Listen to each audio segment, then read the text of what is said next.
Out नहीं होनी चाहिए, कोई रक्षा वक्षा नहीं, खूब दिन कर लिया हमने। अब मैं कुंभा को मारूंगा और कुंभा को मार के मैं बनूंगा मेवाड़ का राजा। फिर मेवाड़ भी अपना, मारवाड़ तो अपना पहले से है, तू रानी बनेगी, रानी मजा करेगी तू।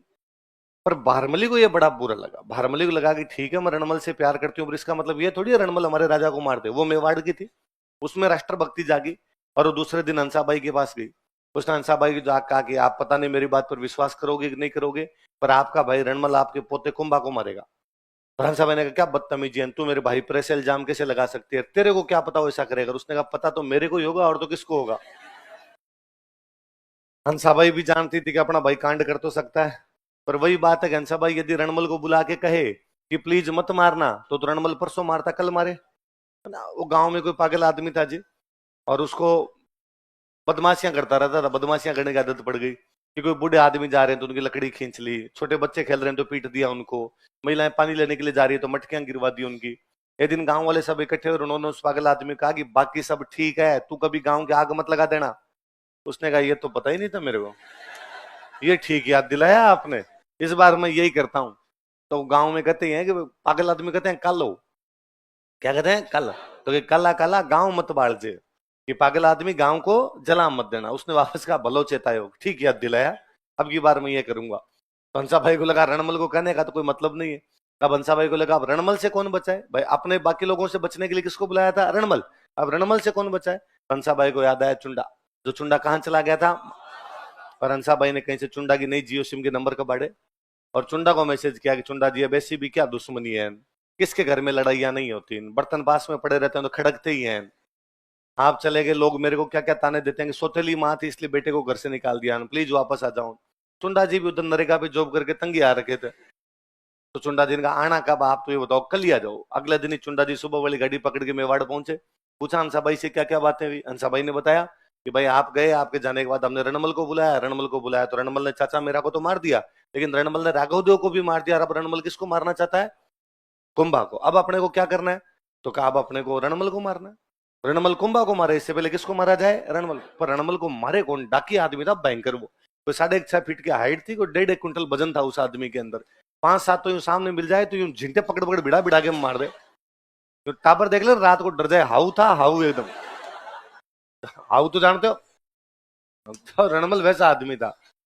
तो क्या अब रणमल को कैसे मारा जाए, एक बार वापस बारमली को तैयार किया गया कि बारमली आज जब रणमल आए तो उसको शराब पिला के अचेत कर देना, बेहोश कर देना, बेहोशी की हालत में मार देंगे।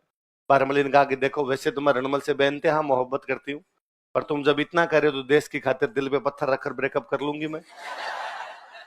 उस उस दिन जब रणमल जी आए तो बाहर से कोई एक आधा पैक लेके आए होंगे। आते बारमली कहा कि खाना लगा, बारमली ने कहा दिल्ली दिल्ली बाहर से पी के आते हो, कभी मेरे साथ भी पिया करो। बारमली बोतल खोल के तैयार बैठी थी। रणमल जी ने कहा कि इतनी रोमांटिक पहले कभी नहीं थी तुम, खोल बोतल खोल आज तो। एक बोतल में तो डाकी की क्या असर होता है उसका, 2.5-3 बोतल के बाद में जाके असर हुआ तो 4 पाई भी गिरा। उनको अब भारमली ने बुलाया, वो बाहर जो लोग खड़े थे भाई आके मार दो अब इसको। पर उनको फिर भी डर लगे कि यदि ये दारू की हालत में भी खड़ा हो गया तो मारेगा अपने को। तो पहले रणमल को बांधा गया 4 पाई पे, उसके हाथ और पैर बांध दिए गए, फिर एक आदमी बेटा चाकू लेके उसकी छाती पे चाकू चाकू मारे मार दिया। कहते रणमल को जब चाकू लगे तो होश आ गया, और रणमल को पता चल गया मेरे को बांध के मार रहे हैं। तो वो इतना शक्तिशाली था, एक तो इतना लंबा था कि उसके पैर 4 पाई से नीचे लटकते थे, तो उसने जो नीचे पैर लटक रहे थे उनको जमीन पे टिकाया, 4 पाई उस आदमी समेत खड़ा हो गया था। उस आदमी को दीवार के भिड़ा के मार दिया था उसने। इतना भयंकर डाकी टाइप का आदमी था। पर वो बस बाकी आदमी बंधा हुआ है, बाकियों के पास तलवार भाले हैं, तो पीट पीट के वहां पे मार दिया। तो रणमल को किसकी सहायता से मार दिया गया, लिखो। हंसाबाई ने चुंडा को वापस बुलाया, हंसाबाई कॉल्ड बैक चुंडा। हंसाबाई ने चुंडा को वापस बुलाया, हंसाबाई कॉल्ड बैक चुंडा।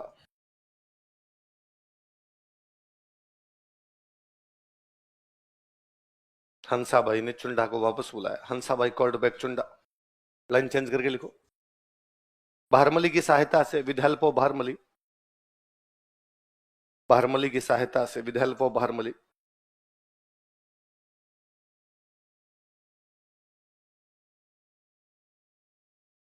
रणमल को मार दिया गया था, रणमल वॉज मर्डर्ड। कुल मिला के भारमली बेवफाई कर गई थी। तो ध्यान रखना, आपने बुलाती है पर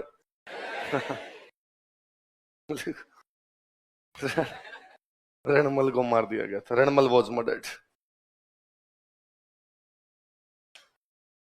रणमल का सबसे बड़ा बेटा था जोधा, क्या नाम है, जिन्होंने बाद में जोधपुर बसाया था। मैंने अभी बताया कि रणमल का पूरा परिवार वही मेवाड़ के अंदर था, और इनकी प्लानिंग ये थी सिसोदियों की कि आज सारे राठौड़ों को ही मार दो, मारवाड़ से जीते आए हैं सबको मारा जाए, मारवाड़ पे अपना कब्जा करेंगे। ये मेवाड़ पे कब्जा करने वाले थे, हम इनके कहां कब्जा कर लेंगे, मारो। तो जोधान चित्तौड़ में किले के नीचे कोई एक महल था, उसके अंदर बैठे बैठे म्यूजिक सुन रहे थे, उसमें जोधा, जोधा के भाई, जोधा के अंकल, ये परिवार वाले सारे। वो जो बेचारा म्यूजिशियन था उसको पता चला कि रणमल जी को ऊपर मार दिया और अभी नीचे आके इन बाकियों को मारेंगे। उसने म्यूजिक सुनाते सुनाते बीच में एक लाइन बोली कि जोधा भाग सके तो भाग, थारो रणमल मरियो जाए, कि जोधा भाग सकता तो भाग जा, तुम्हारा रणमल तो मारा गया। जोधान सब वहां से निकलते हैं, ठेठ बीकानेर के पास में जाकर रुकते हैं। कहां जाकर रुकते हैं, लिखो, रणमल का बेटा जोधा बीकानेर के पास काउनी नामक गांव में शरण लेता है। रणमल से son Jodha took shelter at village named Kauni near Bikaner. Ranmal का बेटा जोधा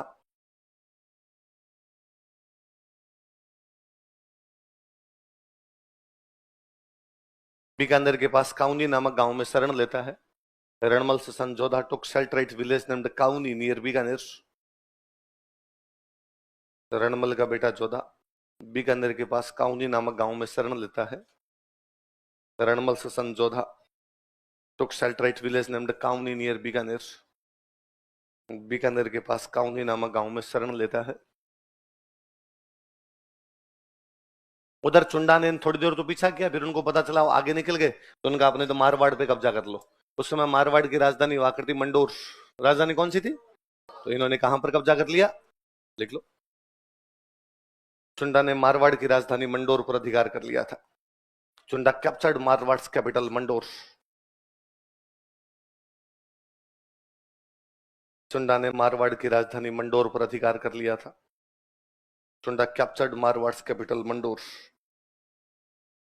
मारवाड़ की राजधानी मंडोर पर अधिकार कर लिया था। Chunda captured Marwar's capital Mandore. मारवाड़ की राजधानी मंडोर पर अधिकार कर लिया था। किस पर अधिकार कर लिया, मंडोर पर। किसने, अब भाई जोधा वापस अपनी राजधानी लेना चाहता, भाई मंडोर तो इनकी राजधानी, राठौड़ों की राजधानी, वापस लेना चाहते हैं, लेकिन पार नहीं पड़ रही। 15 साल लगे जोधा को। कितने साल लगे, 15 साल लगे। एक बार ऐसे किसी युद्ध में, अब वो मंडोर पर हमला करते, यहाँ पे सिसोदिये बैठे हैं, हरा के वापस भगा देते।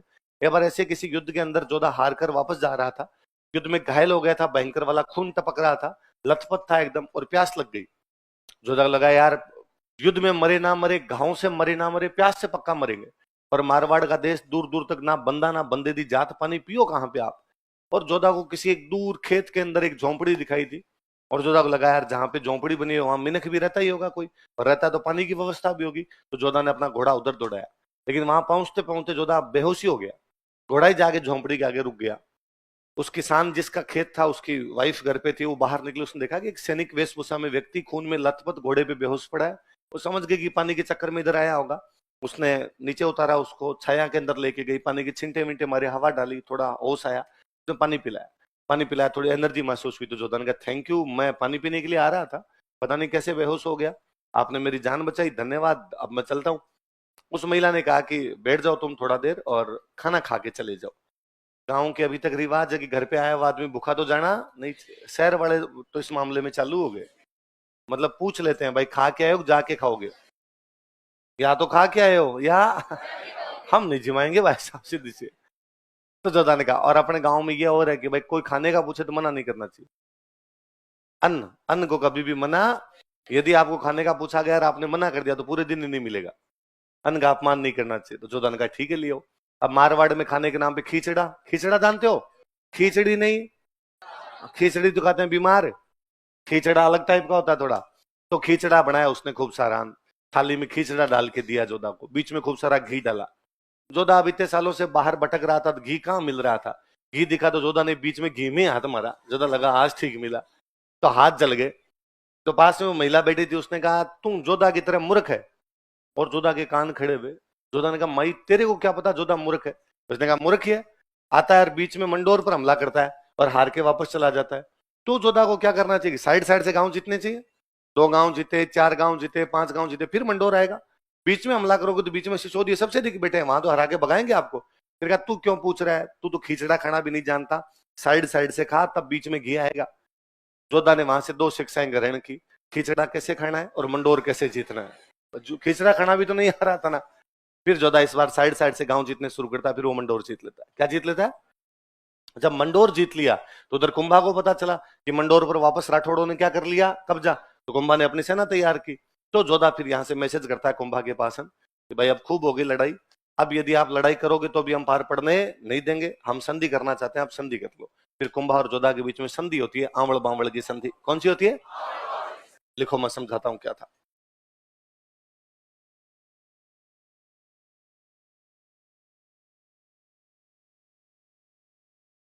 ट्रीटी ऑफ आंवड़ बांवड़।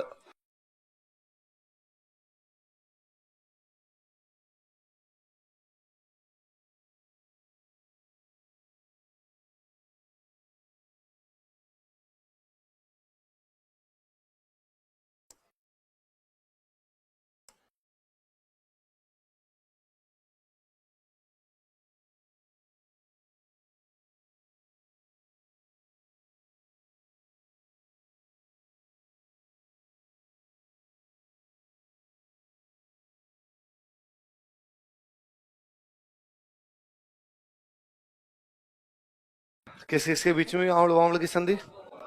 कुंभा और जोधा।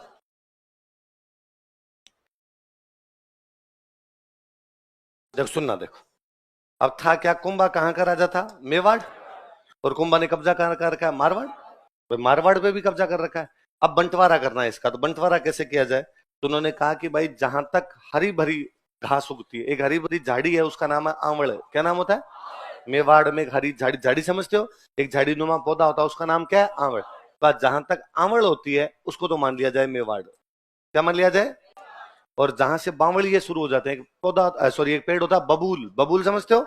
बावड़िए, किंकर जिसको बोलते हो बेसिकली, जहां से वो बबूल शुरू हो जाता है उसको क्या मान लिया जाए? मारवाड़। तो ये बीच की बाउंड्री बनाई गई थी सोजत। क्या बनाई गई? तो जहां पर हरी भरी आंवड़ होती है वो तो क्या हो गया? मेवाड़। जहां से बबूल शुरू हो जाते हैं, बावड़िए शुरू हो जाते हैं, वो क्या हो गया? तो आंवड़ वाला मेवाड़, बावड़ वाला मारवाड़, इसलिए संधि का नाम। और ये बाउंड्री कहां थी? सोजत कहां पड़ता है? तो मतलब सोजत के एक तरफ तो होगा मेवाड़, सोजत के दूसरे तरफ क्या होगा? अभी भी आप कभी जाएंगे तो नोटिस करेंगे, सोजत से आप मेवाड़ की तरफ ढलेंगे, हरियाली हरियाली है। सोजत से आप मारवाड़ की तरफ ढलेंगे, आपको पता चल जाएगा भाई साहब किधर घुस चुके हैं आप। लिखो, लाइन चेंज करके लिखो। इस संधि द्वारा बाय दिस ट्रीटी, इस संधि द्वारा बाय दिस ट्रीटी जोधा को मारवाड़ वापस दे दिया गया था। Marwar was return to Jodha. Jodha को मारवाड़ वापस दे दिया गया था। Marwar was return to Jodha. कब्जा कर ही लिया था उन्होंने, अब मान लिया कि हाँ भाई तुम्हारा लड़ेंगे नहीं। जोधा को मारवाड़ वापस दे दिया गया था। Marwar was return to Jodha. पहले क्या, जब लंबी लड़ाइयों के बाद संधियां होती, भाई जोधान कुंभान ये 15 साल लड़े हैं, बाद में जाके संधि हुई। संधि हुई तो बाद में रिश्तेदारियां करते, आपस में शादी ब्याह क्या करते, ताकि वो जो इतने दिन की दुश्मनी थी वो समाप्त हो जाए, नए सिरे से हमारे रिश्ते शुरू हो जाए। तो जोधा की एक राजकुमारी है, उसका नाम था श्रृंगार कंवर। क्या नाम है? किसकी राजकुमारी है? इसकी शादी कुंभा के एक राजकुमार के साथ की गई, उसका नाम था रायमल। क्या नाम था? किसकी शादी किससे की गई? श्रृंगार कंवर किसकी राजकुमारी है? लिखो, जोधा ने अपनी राजकुमारी श्रृंगार कंवर का विवाह, जोधा मैरिड हिज प्रिंसेस श्रृंगार कंवर।